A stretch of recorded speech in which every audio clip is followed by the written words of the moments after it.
जरूरी सूचना है आप सभी स्टूडेंट्स के लिए, स्टडी फॉर सिविल सर्विसेज का Android app Google play store में आ चुका है, उसको प्लीज तुरंत इंस्टॉल कर लीजिए।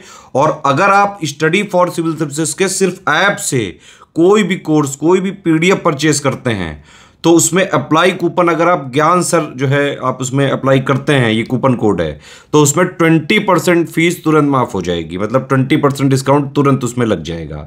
ज्ञान सर लिखना है, नॉर्मली ज्ञान सर स्मॉल लेटर में है सब कुछ, कोई स्पेस नहीं, कोई कॉलम नहीं, सिर्फ ज्ञान सर GYANSIR। इस तरह से अगर कूपन कोड लगाते हैं आप ऐप में बाई करने से पहले, जो अप्लाई कूपन वाले में आता है, तो 20% का डिस्काउंट तुरंत मिलेगा। वीडियो देखिए। नमस्कार साथियों, मैंने आपको बताया था कि सरकार पेपर आउट को रोकने के लिए बहुत ज़्यादा सीरियस है। तो इसको लेकर के केंद्र सरकार ने एक नोटिफिकेशन जारी किया है और प्रॉपर एक कानून बना दिया है नकल को रोकने के लिए। यहाँ पर आप देख सकते हैं, एंटी पेपर लीक कानून लागू, धांधली करने पर 10 साल की कैद होगी और 1 करोड़ का जुर्माना लगेगा। यानी अगर आपने किसी भी तरीके से पेपर को आउट करने की कोशिश करी किसी भी तरीके से, तो फिर आप पर एक गंभीर कार्रवाई होगी। यहाँ पर आप देख लो, न्यूज़ है ये। लगातार हो रहे पेपर लीक के बाद केंद्र सरकार एक्शन में आ गई है। पेपर लीक को लेकर इस साल फरवरी में पारित कानून आज से लागू हो गया है। केंद्र सरकार ने इसकी अधिसूचना जारी कर दी है। मैं आपको अधिसूचना भी दिखा देता हूँ, ये देख लो, ये है भारत का राजपत्र और इसमें जो है साफ साफ ये कहा गया है कि अब जो है 21 जून से ये प्रॉपर लागू है।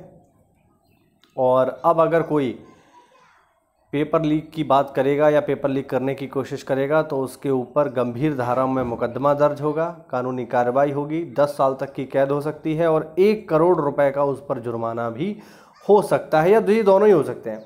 तो कुल मिला के इसको एक अच्छा कदम जो है माना जा सकता है। कहीं ना कहीं जो है ये जो है ठीक ही है। मतलब अच्छा, कौन कौन सी परीक्षाएँ इसमें आएंगी वो भी देख लो।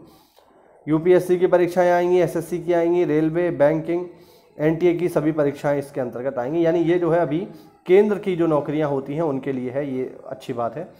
अभी देखिए, राज्य में जैसे यूपी में जो वैकेंसी निकल रही हैं उनके लिए ये अभी नहीं है, ठीक है।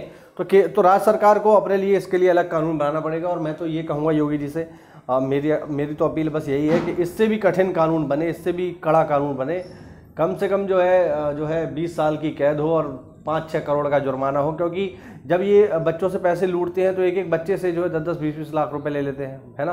तो ऐसे में इन पर जुर्माना ऐसा रखो कि इनकी घर मड़ैया जो है सब बिक जाए, है ना। हमारे पश्चिमी यूपी में इसी तरीके की भाषा चलती है। तो घर मड़ैया सब इनकी बिक जाए और इन्हें जो है पता चले कि आखिरकार बच्चों के भविष्य के साथ खिलवाड़ करने का नतीजा क्या होता है। क्योंकि हर वो व्यक्ति जो तैयारी कर रहा है वो बहुत समय देता है इसके लिए, अपना रुपया खर्च करता है, अपनी जवानी खर्च करता है, और ऐसे में जब उसे पता चलता है पेपर आउट हो गया तो ये बहुत दुख की बात है। तो कुल मिला के जो है अब ये मतलब एक ठीक चीज़ है ना। और मैं तो इसके पूरे सपोर्ट में हूँ। कहीं ना कहीं सरकार को जो है इस पर त्वरित कार्रवाई करके राज्य सरकार को भी एक कड़ा से कड़ा कानून बना देना चाहिए। क्योंकि आप देख रहे हो, देखो, नीट का पेपर आउट हो गया, नेट का जो पेपर UGC नेट जो होता है उसको भी आउट होने की खबर आ रही है। मतलब कुल मिला के यार एकदम जो है कोई काम ढंग से हो ही नहीं पा रहा है। इलेक्शन तो टाइम से हो जाएगा, उसका रिजल्ट भी टाइम से आ जाएगा, लेकिन बच्चों से जुड़े हुए किसी मुद्दे पर कोई चीज़ टाइम से होने वाली नहीं है। बच्चों का क्या है, बच्चे तो जो है तैयारी करते रहेंगे, जवानी खपाते रहेंगे और सरकार को वोट देते रहेंगे। तो कुल मिला के इस पर भी सरकार को ध्यान देना चाहिए यार। हम ही उनके वोटर हैं, हमारी ऐसी कृपया करके ना करिएगा।